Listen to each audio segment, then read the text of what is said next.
Hello दोस्तों, veterans नमस्कार। मैं दीवान सिंह। मैं आपको बताना चाहूँगा कि 10 तारीख को जो बेंगलोर में चुनाव हुए थे उस पर बैंक पेंशनरों ने अपनी आवाज़ उठाना शुरू कर दिया है। एक लेख मैंने आपको एडवोकेट पाटनी जी का डाला था और दूसरा ये राजकुमार वर्मा जी सहारनपुर के लिखते रहते हैं, इनका मैं डाल रहा हूँ। लेकिन उससे पहले बताना चाहूँगा, कल से एक सीरीज शुरू करूँगा मैं। आखिरकार मैं इस बात पर नहीं समझ पा रहा कि इतनी ताकत होने के बाद भी यूएफबीयू के पास ये इतने अपमानित क्यों हो रहे हैं। और दूसरा एआईबीआरएफ है, एआईबी पार्क है, सीबीपीआर है, लोग इनको समर्थन दे रहे हैं, पैसा दे रहे हैं, सब कुछ कर रहे हैं, लेकिन फिर भी इनको अपमान का झेलना पड़ रहा है। आखिर इसका कारण क्या है?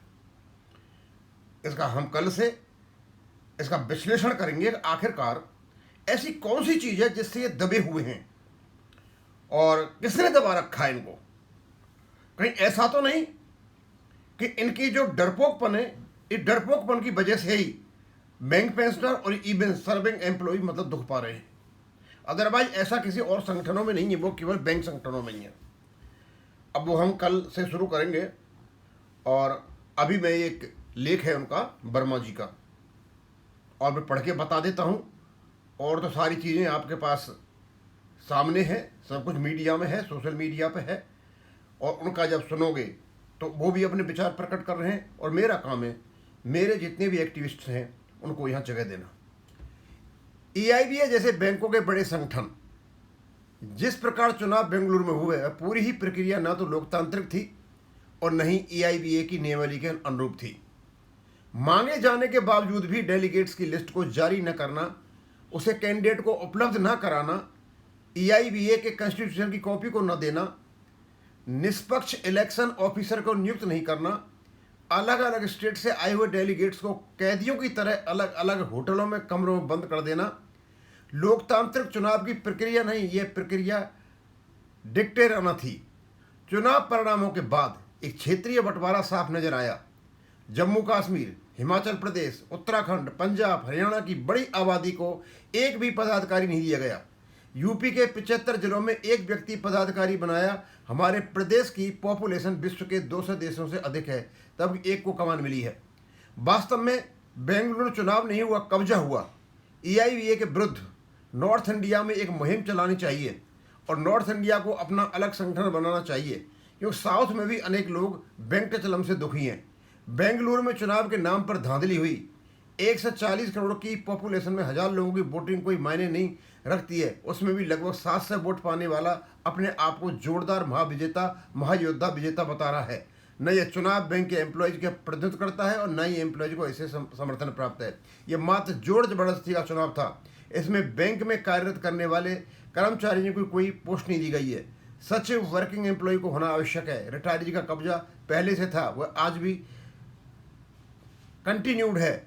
और यह सबसे बड़ी विडंबना है राजकुमार वर्मा।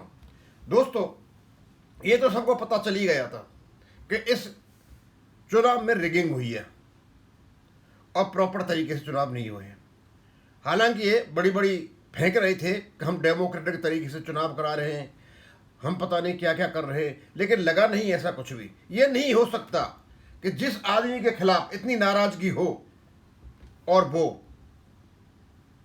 सर्विंग और रिटायर्ड कर्मचारी के साथ से वोट पा जाए। इसमें कुछ न कुछ तो धांधलेबाजी हुई है।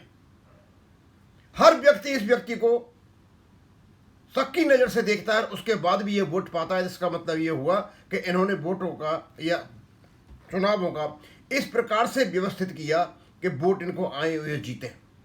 और जो लोग वास्तव में ही जो हितैषी थे, ट्रेड यूनियन एक्ट के अनुसार काम करने की हैसियत रखते थे, उनको हाशिए पर डाल दिया।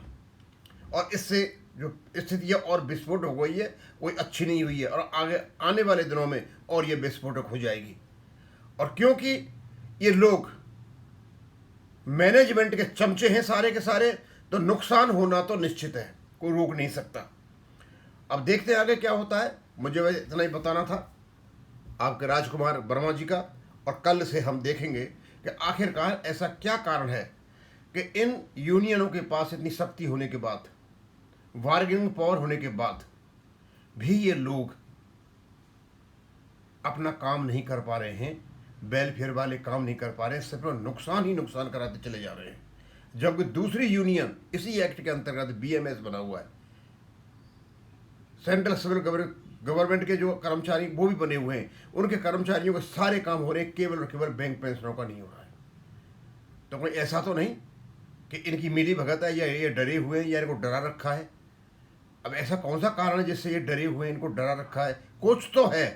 कुछ तो है जिसकी वजह से हमारे एक भी मुद्दे को ये नहीं उठाते हैं। देखते हैं, हम कल से इसका विश्लेषण करना शुरू करेंगे और आपको पता चलेगा कि एक्चुअली में हो क्या रहा है। अब यहीं ख़त्म करूँगा। थैंक यू, धन्यवाद।